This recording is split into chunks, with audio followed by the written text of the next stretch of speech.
ನಮಸ್ಕಾರ ಎಲ್ಲ papaya ಬೆಳೆಗಾರರಿಗೂ. Sir ತಮ್ಮ ಹೆಸರು? ನಮಸ್ಕಾರ ಸರ್, ಕುಮಾರ್ ಅಂತ ಹೇಳಿ. ಯಾವ ಊರು ಸರ್? ಖಾನಾವಸಳ್ಳಿ. ಸರ್ ಇದು ಪಪ್ಪಾಯ ಯಾವ ತಳಿ ಸರ್ ಇದು? ವೆಲ್ಕಮ್ 46. ವೆಲ್ಕಮ್ 46. ಸರ್ ಈಗ ನಾನು ಬರೋದಕ್ಕಿಂತ ಮುಂಚೆ ಹೇಗಿತ್ತು ಸರ್ ಗಿಡ ಇದು? ನೀವು ಬರೋದಕ್ಕಿಂತ ಮುಂಚೆ ಕೆಳಗಡೆ ಯಾವ ಕಾಯಿ ಕಟ್ಟಿದ್ದಿಲ್ಲ ಸರ್, ಸ್ನೇಹಿತರೆ ಆಗಿದೆ. ನೋಡ್ಬೋದು, ಬುಡದಿಂದ ತೋರಿಸ್ತಿದ್ದೀನಿ. ಹತ್ತತ್ರ 2.5 ಅಡಿ, ಒಂದು ಕಾಯಿ ಒಂದು ಹೂವು ಕಟ್ಟಿರಲಿಲ್ಲ. ಇವತ್ತು ನಾವು ಬಂದು ಸರ್ ನಿಮಗೆ ನಮ್ಮ ವಿವೋ ಪ್ರಾಡಕ್ಟ್ ಕೊಟ್ಟ ಮೇಲೆ ಹೆಂಗೆ ಅನಿಸುತ್ತೆ ರಿಸಲ್ಟ್? 2 ಸ್ಪ್ರೇ ಮಾಡಿದ್ಮೇಲೆ ಭಾಳ ಚೆನ್ನಾಗಿ ಬಂದಿದೆ. ಹೊಸ ಹೂವು ಹೆಂಗೆ ಹೂವು ಬರ್ತದೆ? ಕಾಯಿ ಚೆನ್ನಾಗಿ ಕಟ್ತಾ ಇದೆ. ಇಲ್ಲಿ ನೋಡಿ, ಪ್ರತಿಯೊಂದು ಗಿಡ ನಿಮಗೆ ತೋರಿಸ್ತೀನಿ. ಇಲ್ಲಿ ನೋಡಿ, ತುದಿ ತುದಿ ತುದಿ ನೋಡಿ ಯಾವ ಥರ ಕಾಯಿ ಕಟ್ತಾ ಇದೆ. ಕೆಳಗಿಂದ ಒಂದು ಹೂವು ಸೆಟ್ ಆಗಿರಲಿಲ್ಲ. ಇಲ್ಲಿ ನೋಡಿ ತುದಿಯಲ್ಲಿ, ಇಲ್ಲಿ ನೋಡಿ ತುದಿ ಒಳಗಡೆ ನೋಡಿ ಹೊಸ ಹೂವು ಯಾವ ಥರ ಬರ್ತಾ ಇದೆ ನೋಡಿ. ಪ್ರತಿ ಗಿಡ ಇನ್ನೂ ತೋರಿಸ್ತೀನಿ ಬನ್ನಿ ನಿಮಗೆ. ಇಲ್ಲಿ ನೋಡಿ, ಈ ಗಿಡದಲ್ಲ ನೋಡಿ, ಕೆಳಗಡೆ ಎಲ್ಲೂ ಹೂವು ಇರಲಿಲ್ಲ ನೋಡಿ. ಯಾವ ಥರ ಹೂವು ನೋಡಿ, ಸಣ್ಣ ಸಣ್ಣ ಹೂವು. ಅದು ನೋಡಿ 3 ಕೌಲು ನೋಡಿ ಯಾವ ಥರ ಬರ್ತಾಯಿದೆ. 3 ಕೌಲು.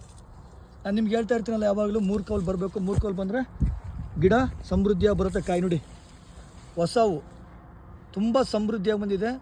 ಆರ್ಗ್ಯಾನಿಕ್ ಪ್ರಾಡಕ್ಟ್ 70% ಬೆಳೆಸಿದ್ವಿ, 30% ಕೆಮಿಕಲ್ ಬೆಳೆಸಿದ್ವಿ.